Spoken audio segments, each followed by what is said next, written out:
avant le match, il dit il ne faut pas être, on est trop ambitieux. L'OL est trop ambitieux, alors que l'OL peine à l'extérieur. Et là, il réagit comme ça après le match.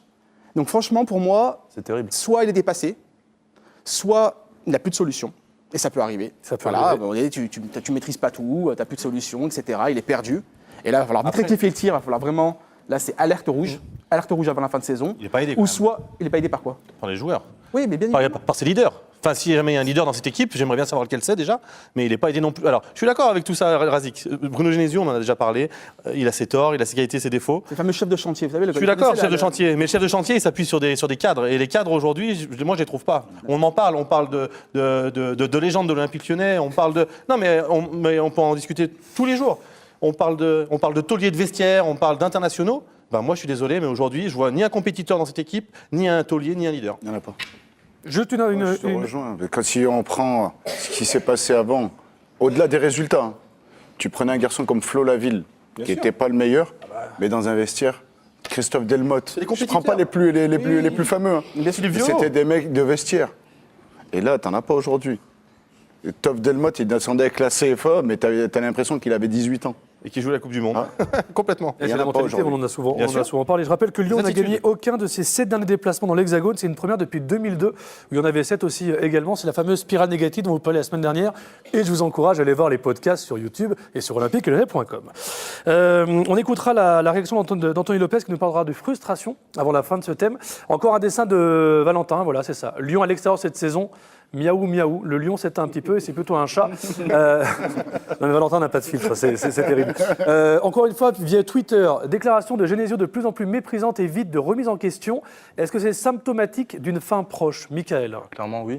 Enfin, je pense que c'était à la place de Genesio, tu sais qu'il te reste 10 matchs, il faut sauver ta tête. Il faut être ambitieux, il ne faut pas se laisser marcher dessus. D'accord. Et sur ce qu'on voit, on voit qu'il n'y a aucun changement au final. On voit tous les matchs se ressemblent depuis le début de saison. Comme le dit souvent Razik, c'est un yo-yo. Cette équipe de l'OL, c'est vraiment un yo-yo.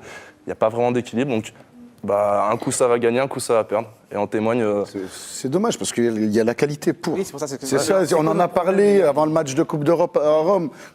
C'est ce que je disais. Tu peux hisser ton niveau face à une équipe de la Roma et derrière être catastrophique, sans manquer de respect aux autres équipes.